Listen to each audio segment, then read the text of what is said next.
Hey guys, Pauline here. Welcome back to my channel. We are continuing on our arc to decode a popular book by Morgan Housel, The Psychology of Money, through the lens of Bazi. And in this video, we're going to talk about chapter 3, Never Enough. First, let me just share my screen and then we can get right started. Right, cool. So, translated into Bazi terms, never enough is known as a rob wealth problems. You know, that pesky little insatiable monster that always wants more, more, more. Give me more. That green eyed monster, right? Bazi is best when used to diagnose a problem. It highlights, it creates awareness that, okay, perhaps this is stopping me or this is egging me on. Let's find a strategy to turn it into a strength, into a positive, not a weakness. So, having spotted the problem, some Bazi coaches do offer programs where you work with them for a period of time to overcome it. For me personally, I don't. This is not because I don't like money, but because I feel that I'm not trained as a cognitive behavioral therapist. And therefore, I should not be messing about inside your head. So instead, I prefer the role as someone who highlights, gives you the information you need so that you can then further take action by either engaging with a licensed therapist or a coach or someone who can help you on the long term. That's my approach anyway. Okay, so before we dive into the chapter, let me quickly introduce myself. This be me. Okay, thanks for dropping by. My name is Pauline. I'm a Patsu and Feng Shui practitioner. Before my pivot, I was a communications professional. I was a writer. I was a social content creator, social media marketer, and well, come to think of it, I still am. Okay, and before I retired to run my own thing, I was a live broadcast producer specializing in motorsports. Yes, yes, yes, I had a unique job. Okay, how did I get sucked into it? How did I get it sucked into Bazi? Well, partly my own chart, partly also a gift from my house. So, in the course of watching this series, if you find that I'm delivering value and you would like to explore further, my booking link is in the description. Do note, however, that my focus subject is wealth and career, which is why we're going on this arc. So let's come back to the Psychology of Money by Morgan Housel. Chapter 3, Never Enough, also known as Never Satisfied. Okay, like that Rolling Stones song, I can get no satisfaction. Right? So to decode this in the parts, we look at the Rob Wealth star. Okay, but first, some key learnings. Okay, the hardest financial skill is getting the goalpost to stop moving. This is capitalism at its core. Always more growth, more money, more. Wanting more is not the problem. There's nothing wrong with wanting more. Problem happens when you need to take greater and greater amounts of risk to get it. So modern capitalism is a pro at two things: generating wealth and generating envy. Okay.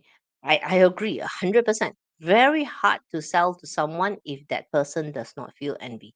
Social comparison is also the problem here. And let me tell you this: Asian societies have a bigger issue with this point.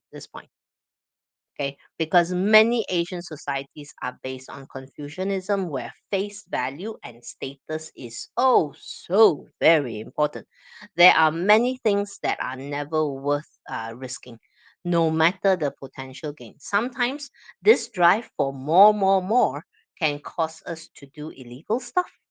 Thereby, in doing so, we risk our freedom, our independence, our reputation, things that no money can replace. So, everything mentioned here is equated with the Rob Wealth star in Bazi. Okay, so what is Rob Wealth, right? It sounds scary, I know, but in Bazi, Rob Wealth can represent our ego, the alter ego. So traditional Bazi interpretations do not like the rock wealth. The name itself, they don't like it. All right, someone comes along, rob my wealth, no good. But as in everything in the universe, where there is bad, inevitably there will be good. So a healthy and well trained rock wealth star is ambitious. right? Rob wealth individuals do not wait for opportunities to come. They create their own. It is also competitive, but in a healthy way.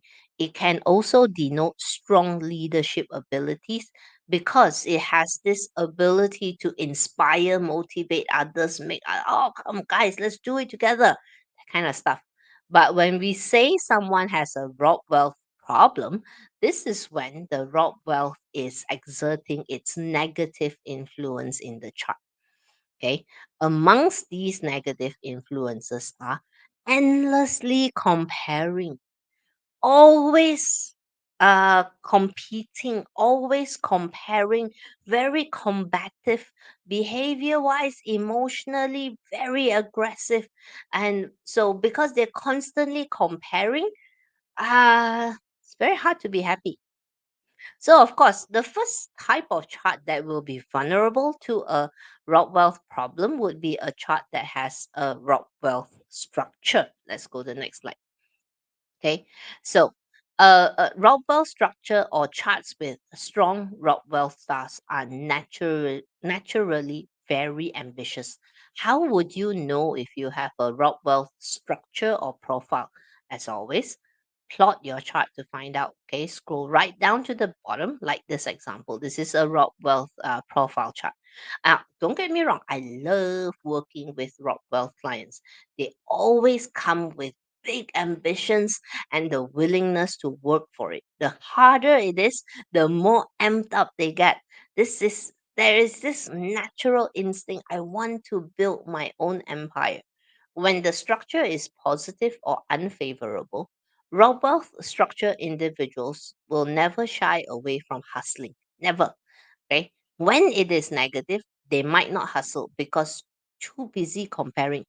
See, Rockwell always wants to win. When I think I cannot win, the only solution is to not play.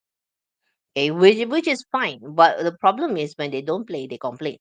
Okay, so on the positive side, rock wealth individuals are also very charismatic. They're very attractive to talk to. Everywhere they go, they know instinctively how to create a nice environment. And most of all, very daring. The harder it is, the more excited they get. As an investor, the more volatile the market, the happier they are. Because apart from making money, what a rock wealth structure or profile loves the most is the thrill of overcoming the odds, the thrill of the win. So, with this type of structure or profile, the trick is always to remind them, don't bet the house. Okay, because very easily gets carried away. So in many cases, Rockwell traders love to gap down. Okay, because they're very tenacious by nature. I cannot believe my strategy does not working, so I gap down. If you're an investor, I keep gapping down. Sometimes this can work in their favor. The chart can turn in their favor, but sometimes you end up digging one hole to fill up another hole because clinging too stubbornly to your ideas or strategies. So, but what if you're not a Rockwell structure or profile? Can the Rockwell cause problems too? Potentially. Let's go to the next slide. Here we go. Okay. So what um so even if your rock wealth is not dominant in the chart, you may experience some of its effects depending on where the rock wealth shows up. To explain our terminology, this here is your natal Bazi chart. The row on top, we call them the stems or the heavenly stems. The row at the bottom here is called the branch or earthly branches. The icon we're looking for is the RW that represents your rock wealth star. So if your rock wealth shows up on the heavenly stem in the year column, that's right here, chances are, this is where social comparison happens. Chances are, somehow, people keep coming to compare with you. Like you're supposed to be some type of benchmark or something, So it can be very tiring, causes a lot of peer pressure. Okay, if the Rockwell shows up on the heavenly stem in the month column, you tend to be very competitive at work or in business. Always want to win. Okay, cannot lose. This is great for hustling, by the way, but you need to consistently hustle. If you don't like to hustle, then a rob wealth here, it's not going to be helpful for you. Okay, if the rob wealth is inside the day branch, because no way it can show up on the stamp, right? So rob wealth star is an active star, doesn't sit still. So this person usually is always on the move, ants in the pants syndrome, can't stay in one spot for too long, also likes to be surrounded by people, enjoys being in situations where there is a noisy and happy atmosphere going on, everyone having fun. If you have this in your chart, must network lah. Okay, if you're interpreting from a relationship perspective, this might cause problems, but we're talking money here. Okay, that one different topic. Okay, so if the Rockwell shows up on the hour stamp here, the hour stamp governs our mindset, amongst other things. Okay, so the comparison is in your head. Usually, when the rob wealth is on the hour, very hard to feel satisfied because always comparing. I think my neighbor has more money than me, not happy. Okay, why my friend got more likes than me, not happy. Always this endless chatter. So listen, it is what it is. I can't change the chart. We can't change your chart. Okay, how we respond to it is the key. If the always comparing motivates you to take action, that is great. If the always comparing demotivates you and prevents you from taking action because you think you cannot win, then it's not so great. Okay, so if the rock wealth is found elsewhere in the chart but in the branches, it usually indicates low level competitiveness that is not quite overt. And of course, if I don't have a single rock wealth inside the chart, then obviously you won't have a rock wealth problem. Lor. Okay, so let's recap key learnings from this one, from this chapter. If you have the rob wealth in your chart and it is prominent, learn to use it well. Don't allow its negative influences to color your perspectives. And learning when enough is important. Okay, learning when is enough. Knowing when is enough is not about leaving opportunity and potential for other people to pick up. It's about realizing that at a certain point, an insatiable appetite for more will push you to the point of regret. Let's take an example of Coca Cola and Pepsi. By now, both companies have conquered the globe. Everyone has drunk Coca Cola before. Okay. So the only way they can keep growing this more is to try to convince everyone to drink more Coca Cola or Pepsi, which then creates all kinds of health problems and etc. etc. So you see where this is going. So this constant thirst and chase for more is draining, exhausting, and let's face it, miserable. It's the seeds of our scarcity mindset. And here's the weird part, the more you chase, the more elusive they becomes. Okay, so that's it for chapter 3. If you've enjoyed this, I'd appreciate some support. Help me by liking the video. If you have got questions, go ahead and drop it in the comments. I'd be happy to answer. And otherwise, until I see you in the next video, you have a great day ahead. Okay, bye now.